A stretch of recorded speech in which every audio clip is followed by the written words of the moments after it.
pada hari perlawanan berlangsung.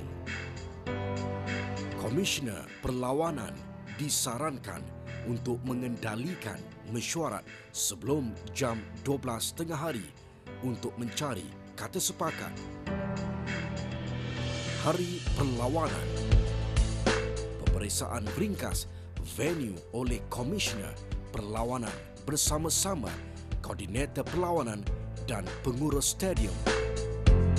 Mereka ingin memastikan kesemuanya dalam keadaan baik, baik pintu masuk, stadium dan juga bilik persalinan.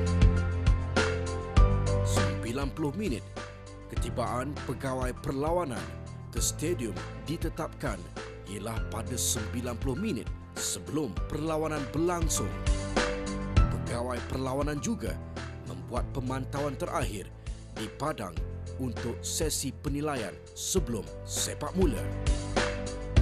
Hari Perlawanan.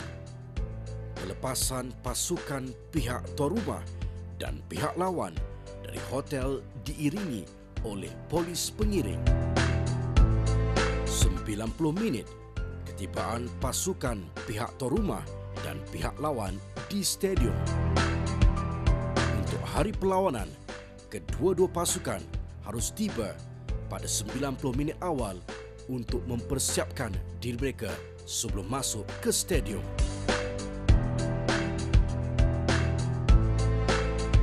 Lapan 80 minit pemeriksaan harus dilakukan oleh Komisioner Perlawanan, Koordinator Perlawanan dan pengadil keempat.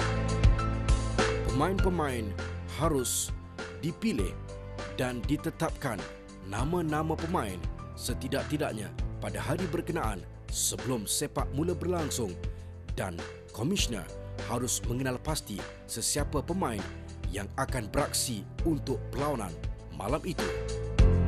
Tanda tangan ketua jurulatih dan pengurus pasukan setelah tamat pemeriksaan.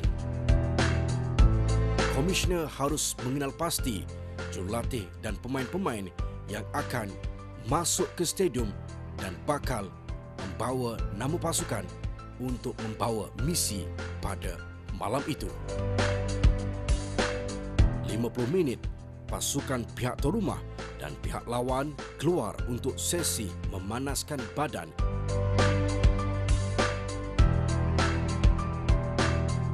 Sesi memanas badan bagi kedua-dua pasukan amat penting sebelum mereka masuk ke padang untuk aksi yang penuh mencabar dalam 90 minit perlawanan yang bakal berlangsung.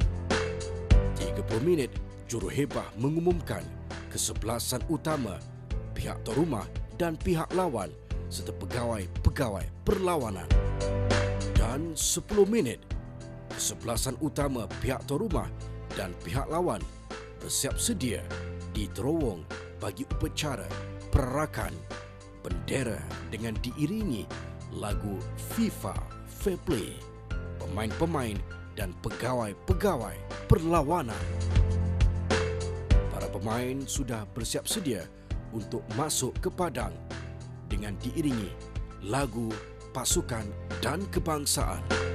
Dan pada hari perlawanan berlangsung, sepak mula akan dimulakan. Whistle awal ditiup bagi memulakan aksi 90 minit. Dan tamat separuh masa pertama, pengadil berkumpul di tengah dan masuk semula ke bilik persalinan bersama-sama pasukan pihak tuan rumah dan pihak lawan. Pada hari perlawanan berlangsung juga, fisio pasukan dan pembawa stretcher hanya dibenarkan masuk ke padang setelah mendapat isyarat dari pengadil. Ini bagi membantu melancarkan perubahan dari setiap posisi pemain untuk berada di bangku simpanan kerana pertukaran juga dilakukan.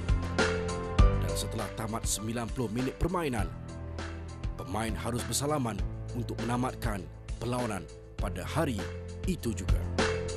Dan setelah tamat sesi perlawanan berlangsung, antaranya yang akan dituruti adalah flash interview. Ini bagi mengenal pasti pemain-pemain yang beraksi cemerlang pada malam itu. Dan pada hari perlawanan juga, sidang media diadakan selepas tamatnya perlawanan. Dan mix zone bagi hari perlawanan juga dilakukan bersama peminat-peminat tempatan. Dan laporan perlawanan lengkap diserahkan kepada Komisioner Perlawanan. Secara terperincinya, apa yang dilakukan dari awal hingga ke akhir babak perlawanan harus dipastikan oleh Komisioner.